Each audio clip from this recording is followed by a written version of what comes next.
দিল্লি দাওয়াই কি আসলে করোনা নিয়ে এত বেশি আতঙ্ক, কোভিডের সংক্রমণ নিয়ে এত খবর রোজ করি, তার মধ্যেই আজ ঠিক করলাম একটা উজ্জ্বল উদাহরণ আপনাদের সামনে তুলে ধরা দরকার। সেই দাওয়াইটাই দিল্লি দাওয়াই। আসুন দেখি কেন দিল্লি কি করলো।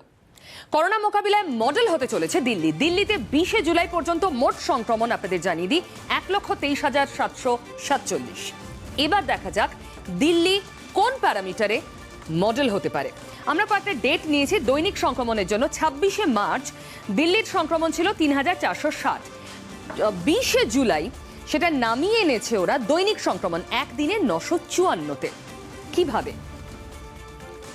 এবার আরো কয়েকটা ডেট দৈনিক সংক্রমণের হার বুঝতে। 16ই জুন আমরা নিয়েছি এই ডেটটায় 1.24% ছিল দৈনিক সংক্রমণের হার, সেটাকে একে নামালো ওরা 25শে জুন। কদিনের ব্যবধানে দেখুন, 13ই জুলাই খুব বেশি দিনের ব্যবধানে নয়, একেরও নিচে 0.9%।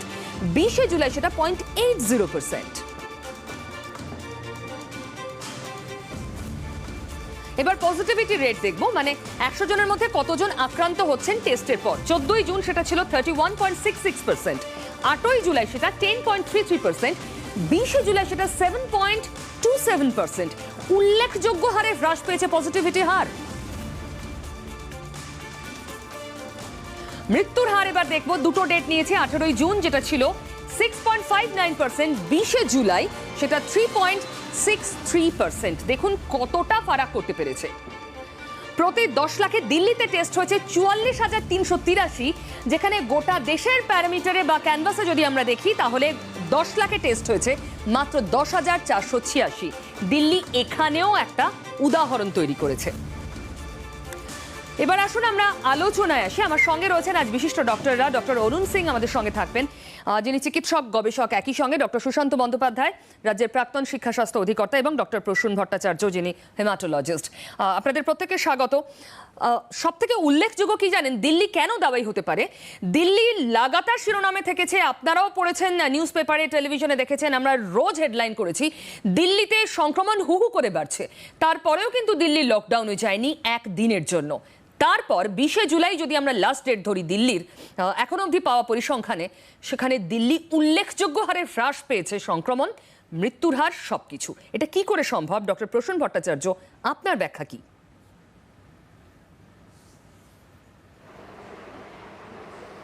নমস্কার। সবার আগেই বলে দিই, যারা আছেন এখানে এক্সপার্ট ইয়েতে সবাই আমার শিক্ষক, তো তাদের সবাইকেও আমার নমস্কার। তো প্রথম কথা, এটা সত্যি খুব আশার খবর। দিল্লি যেভাবে আজ কন্ট্রোল করতে পেরেছে, অত্যন্ত আশার খবর।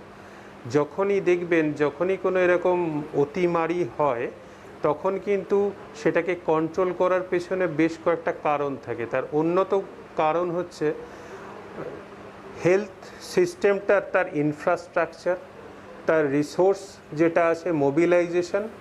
এবং যখনই একটা মহামারী বা অতিমারি হয়, এটা কন্ট্রোল করতে আরও একটা বড় দিক হচ্ছে, সেখানে হচ্ছে জনসচেতনতা। এই তিনটের ওপর কিন্তু দাঁড়িয়ে হয়। আমরা যখন স্বাভাবিকভাবে দেখি আজ, মানে দেশের অন্যান্য ক্ষেত্রে যে মহামারী বা বিগত দিনে যে সংক্রামক ব্যাধি হয়েছে, সমস্তটাই কিন্তু টার্গেট করা হয় যাতে গ্রামগঞ্জের অঞ্চলে। কিন্তু এখানে দেখা যাচ্ছে করোনা অতিমারির ক্ষেত্রে দেখা যাচ্ছে ব্যাপারটা ঠিক অনেকটা অন্যরকম। এটা কিন্তু শুরু হয়েছে শহর থেকে। তার মানে একদিকে আরবান সাইড আর একদিকে হচ্ছে রুরাল সাইড। তো দিল্লি একটা জায়গা হিসেবে, একটা মডেল হিসেবে নিশ্চয়ই অত্যন্ত সাকসেসফুল। কিন্তু যখন আমরা পশ্চিমবঙ্গ বা উত্তরপ্রদেশ বা অন্যান্য রাজ্যে দেখছি, তখন কিন্তু এর ডাইভার্সিফিকেশনটা একটু অন্যরকম। তো এই জায়গাটা কিন্তু আরও কঠিন চ্যালেঞ্জের মুখে করে। এছাড়াও যেটা বললাম, রিসোর্স মোবিলাইজেশন, যেমন টেস্টের মাত্রা দিল্লিতে বেড়েছে, বা হাসপাতাল সেই অর্থে যারা চিকিৎসার মানে দেন টারশিয়ারি সেন্টারগুলো অনেক পরিমাণে উন্নত অন্যান্য জায়গা না, থেকে, ধরুন টেস্টের সেটা মাত্রা কিন্তু তো কোনো আমাদের রাজ্য রাজ্যেও বেড়েছে, ভিত্তিক সব দেখলে রাজ্যই চেষ্টা করেছে সেখানে নিজের কিন্তু অনেক জায়গায় নিজের অনেকটা পার্থক্য। কাঠামোর বাইরে গিয়ে এক্সট্রা কিছু দিতে।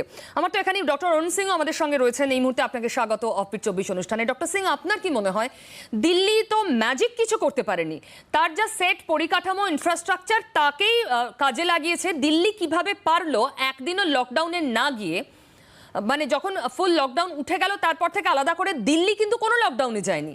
আপনার কি মনে হয় কি কি করেছে দিল্লি? হ্যাঁ, এখানে আমার তিনটে কথা আছে। অ্যাকচুয়ালি লকডাউন থেকে বেশি এফেক্টিভ হচ্ছে নাম্বার অফ টেস্টিং বাড়িয়ে দেওয়া। তাহলে আমার যা পপুলেশন আছে সেই পপুলেশনের কত পার্সেন্ট আমি টেস্টিং করতে পারছি, এটা নাম্বার ওয়ান।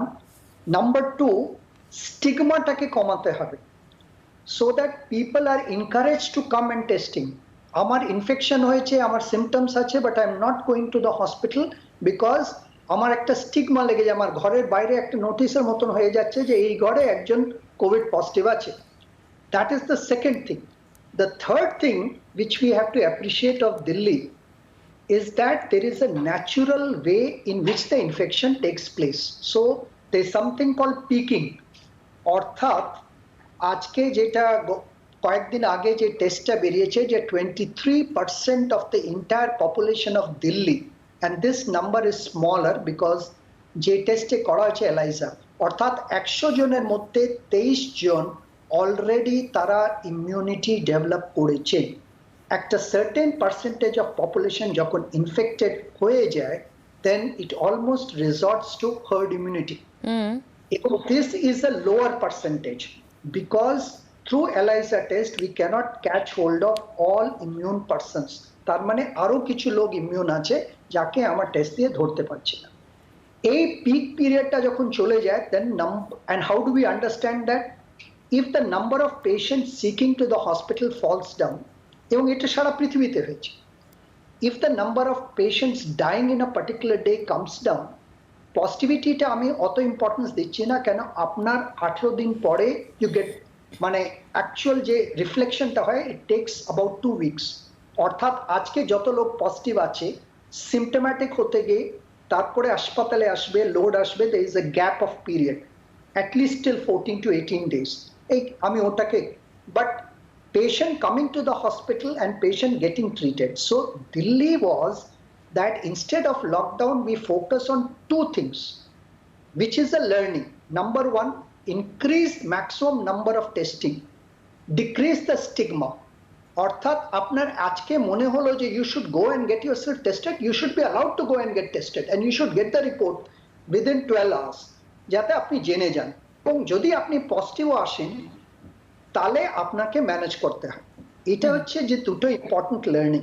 এই স্টিগমাটা দূর করার কি থিওরি দিল্লি অবলম্বন করেছে বলে আপনার মনে হয়? So there is one nice thing about stigma. যখন 20% পপুলেশন সাফার করে তখন স্টিগমা এক তো নিজে থেকে চলে যায়। আমার বাড়িতে যদি সকলের হয়ে যায় দেন, বা আমার ফ্ল্যাটে সকলের হয়ে যায় তাহলে ভয়টা চলে যায়। কিন্তু দিল্লি যেটা করেছে, দে রেকটিফাইড ইট। ইনিশিয়ালি যে পরিমাণে ভয় ওরা দেখাচ্ছিল প্রত্যেককে যে কোভিড পজিটিভ আছে, একে আইসোলেট করো, লোকে তার পাশে বাড়ি যাচ্ছিল না, that went out. So the fear of Covid, এবং আমি হাইপারটেনসিভ আছি, আমি হার্ট ডিজিজ আছে, আমি কিন্তু হাসপাতালে যাব না, ওই হাসপাতালে কিন্তু আবার কোভিড পেশেন্ট যায়, আমি ওখানে কোভিড হয়ে যাব, I do not know my symptoms. এই স্টিগমাটা কিন্তু দিল্লি কিন্তু প্রচার করে এটা করে কমালো। If you go and get yourself tested, আপনার পজিটিভিটিটা ইজ নট সামথিং ব্যাড, সেটা খুব প্রচার করা হলো না। It is between. So if stigma না কম করলে the collateral damage is very high. আর টেস্টিংটা হচ্ছে should be made very easily acceptable.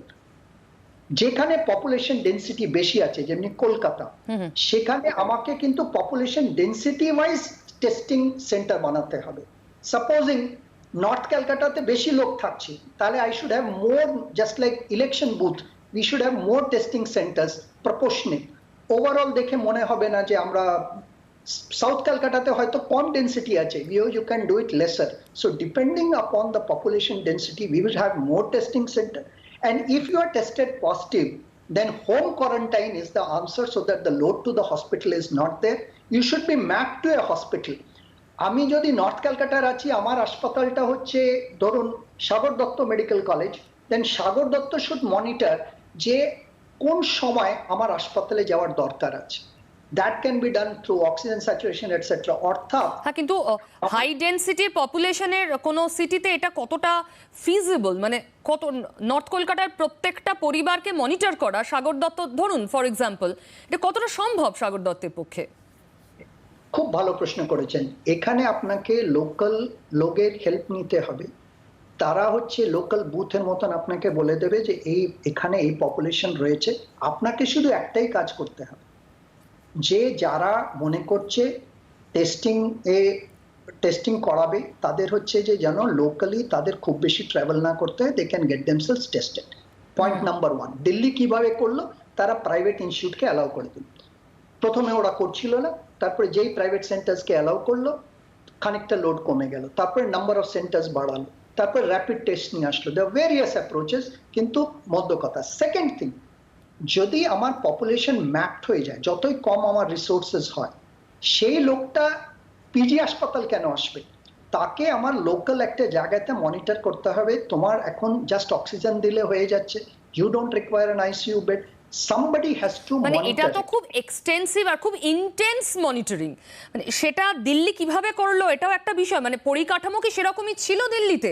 না হলে হঠাৎ করে কোভিডে উদ্ভূত এই জটিল পরিস্থিতিতে যখন ক্রমাগত প্রত্যেক দিন রেকর্ড করছে দিল্লির সংক্রমণে, সেটা কিভাবে সম্ভব? আমি এই প্রশ্ন নিয়ে ডক্টর ব্যানার্জির কাছে আসতে চাইবো। ডক্টর সিং, আপনার কাছে আমি পরে আসছি। ডক্টর ব্যানার্জি, এটা মানে এই মেকানিজমটা কোনো মেট্রো সিটি কিভাবে করতে পারে?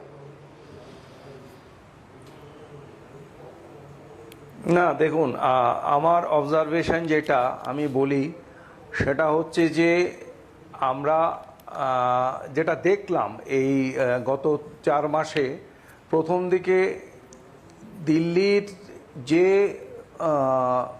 যে গ্রাফটা ছিল সেটা খুব র্যাপিডলি ওপরের দিকে উঠছিল, এবং যেটা ডক্টর অরুণ সিং বললেন, আমি ওই ব্যাপারটা একবারেই একমত। দেখুন, আপনি খেয়াল করে দেখবেন বা সবাই দেখেছেন খেয়াল করে যে আমরা চেঁচাচ্ছিলাম টেস্ট টেস্ট টেস্ট টেস্ট আরও টেস্ট। এটা আমাদের বলার উদ্দেশ্য একটাই ছিল যে যত আমরা টেস্টের কথাটা বলবো, তত পজিটিভ যত বেরোবে, মানুষ তত সচেতন হবে। এবং আমার নিজের ধারণা ওখানে অন্য কোনো ম্যাজিক কাজ করেছে বলে আমার মনে হয় না।